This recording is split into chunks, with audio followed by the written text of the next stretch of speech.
Good Friday afternoon. Father Andrew Dickinson with an update from Sacred Heart Parish. A weekend update, if you will, but without Kevin Nealon or Norm MacDonald or other Saturday Night Live actors who used to give a weekend update from a desk.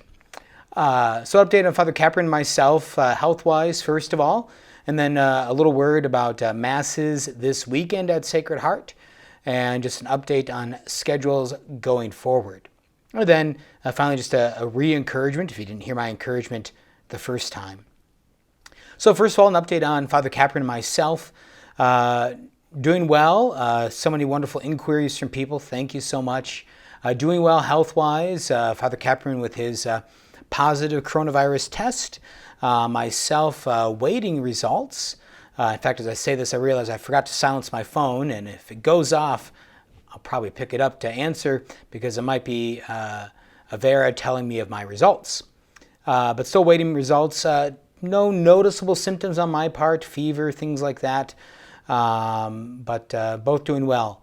So that's a little health update on us. And with that health update, though, I'm still in technically a 14-day quarantine, which would take me through November 22nd, Sunday. Wouldn't be able to go back out into the world until the 23rd. Father Kapperman, with his positive test, can return to his public functions 10 days after his positive test, or 24 hours after his last fever that isn't brought down with medication.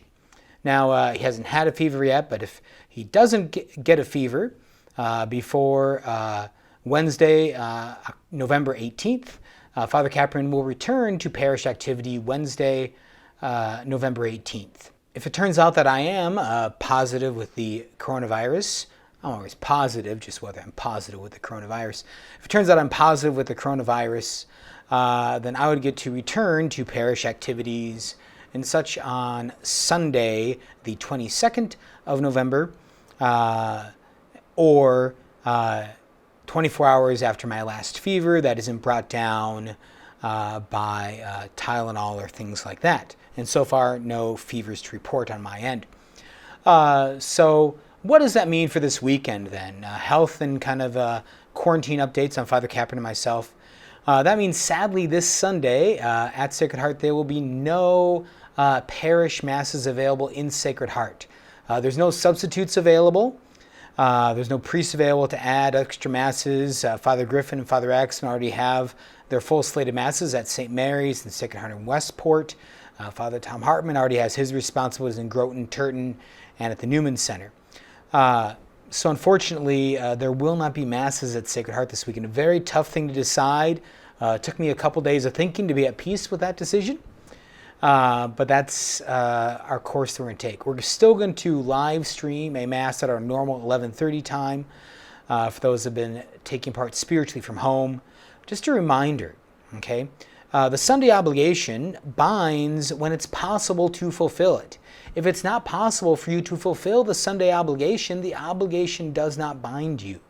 The Church's command to observe the Sunday obligation, to attend and spiritually participate in the Holy Sacrifice of the Mass in person, only applies when it can be possibly fulfilled.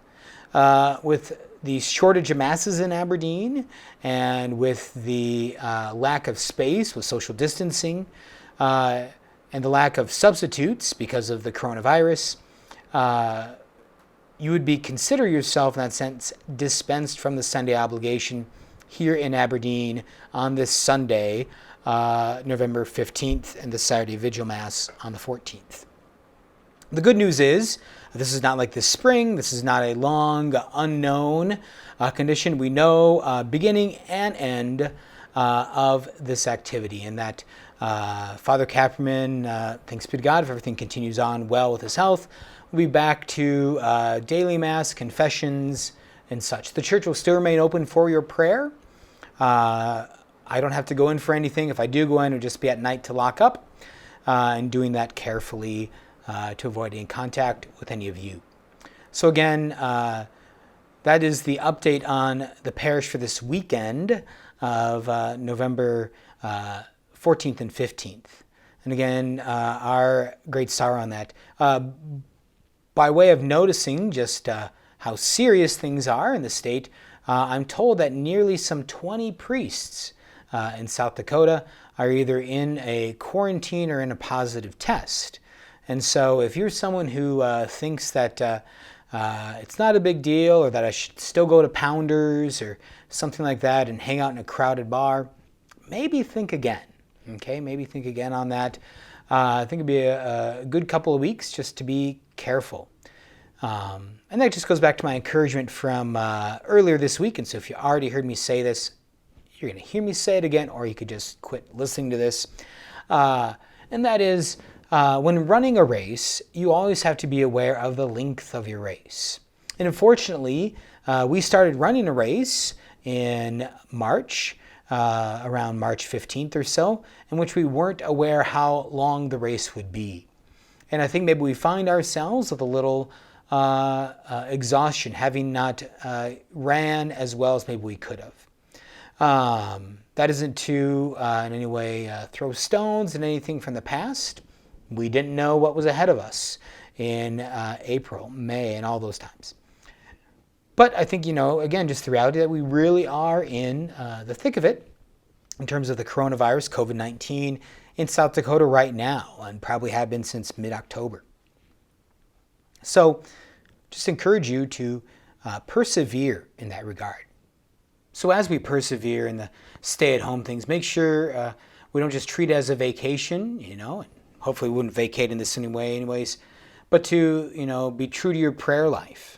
Okay, so should be praying for some of our brother priests, be praying for Father Michael Griffin, who's covering hospital calls and emergency, who's taking a couple funerals for us here at Sacred Heart during this time of isolation. Pray for those nurses and other doctors in various regards who are certainly seeing a rising tide. Things they prepared for but didn't quite see in March and April, they're now seeing. And we'll give an update next week as things ebb and flow here at Sacred Heart. But again, know of our prayers for you, Father Kapperman and myself, using our quarantine time to pray for you, to intercede for you, and do be praying for us and for everyone. I'm Father Andrew Dickinson here at Sacred Heart. God bless you.